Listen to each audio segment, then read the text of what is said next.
All right, welcome to The Explainer. Today, we are digging into the story of, well, one of the most powerful and honestly controversial figures in 19th century America, Stephen A. Douglas.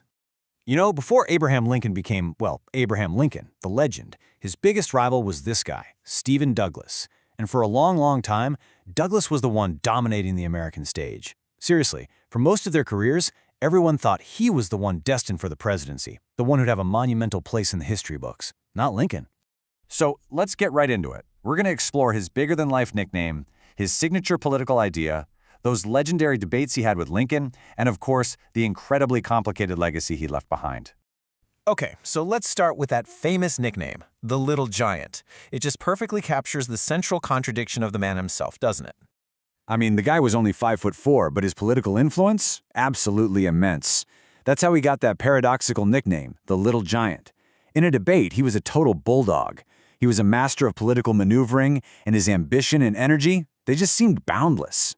So Douglas moves from Vermont out to Illinois, and he sees this vast western prairie, and to him, it's just the embodiment of American potential.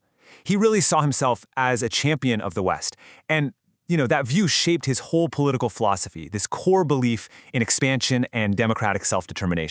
And that ambition? Oh yeah, it fueled a political rise that was honestly nothing short of meteoric.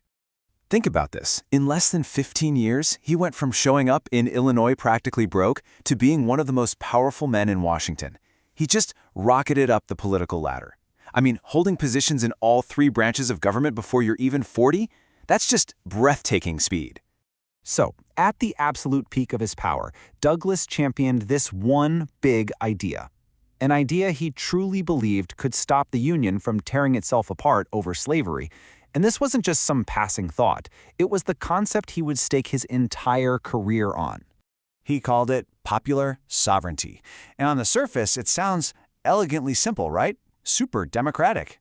His thinking was, why let a bunch of politicians in Washington decide the fate of a new territory? Let the people who actually live there vote on it.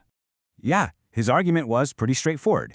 Get Congress out of it. Give the power to the people in the territories. Let the people rule. He argued this was the very essence of American democracy. But, of course, this brings up a huge question, a question that would really define the entire decade. Could you really treat the expansion of human slavery as just some simple local issue? Something to be voted up or down like, a new county road? Well, we got our answer pretty quick with the Nebraska Act. This was a law that Douglas championed, and man, it ignited a total firestorm of opposition and violence. See, by allowing the possibility of slavery in territories where it had been banned for decades, the act didn't solve a thing. It basically set the prairie on fire. And that violent backlash, which became known as Bleeding Kansas, is what set the stage for his legendary 1858 debates with, you guessed it, Abraham Lincoln. They were both running for a Senate seat in Illinois.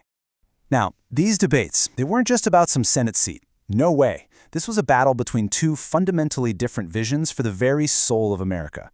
Douglas's whole thing was, as long as the process is democratic for white men, the moral outcome doesn't matter. But Lincoln, he countered that no, there is a right and a wrong here, and a nation simply can't be indifferent to the spread of human slavery. This is where things get really interesting. Douglas came up with this clever but super controversial idea called the Freeport Doctrine. He was trying to square popular sovereignty with the Supreme Court's Dred Scott decision. He basically argued that, even if slavery is technically legal everywhere, a local community that doesn't want it could just, refuse to pass the local police laws needed to protect it. It was a really slick legal maneuver, but ultimately, it satisfied absolutely no one. That Freeport Doctrine? It completely alienated the South. So, by the time the 1860 election rolled around, his own Democratic Party had fractured into pieces. It led to a wild four-way presidential race. The center it couldn't hold. And if you look at the electoral map, it was a total disaster for Douglas. I mean, here's this huge national figure, and he finishes dead last in the Electoral College. His attempt to be the great compromiser, well, it left him with basically no path to victory. But, and this is what's so fascinating, this popular vote chart shows the huge disconnect. He was actually the second most popular candidate in the entire country. He had broad support everywhere, but it wasn't concentrated enough in any one place to actually win states. In fact, he was the only candidate to win electoral votes in both the free states and the slave states. And here's the crucial part. Even when he knew he was going to lose, when defeat was certain, what was his final act on the campaign trail? He went south. He campaigned tirelessly, not for votes for himself, but to plead for the preservation of the Union. He faced hostile crowds arguing against secession and telling people to accept the results of the election. Tragically, Douglas died just a few months after the Civil War began, and he left behind a legacy that to this day is just deeply complex and still hotly debated. Which brings us to probably the most difficult question of all when we look back at him. What was his personal stance on slavery? Was he genuinely a guy trying to find a middle path? Or was his so-called indifference really a massive moral failure that just helped fuel the crisis? When you look at the historical record, what you see is a man just completely torn by contradictions. He was a champion of democracy, but only for some people, not for all.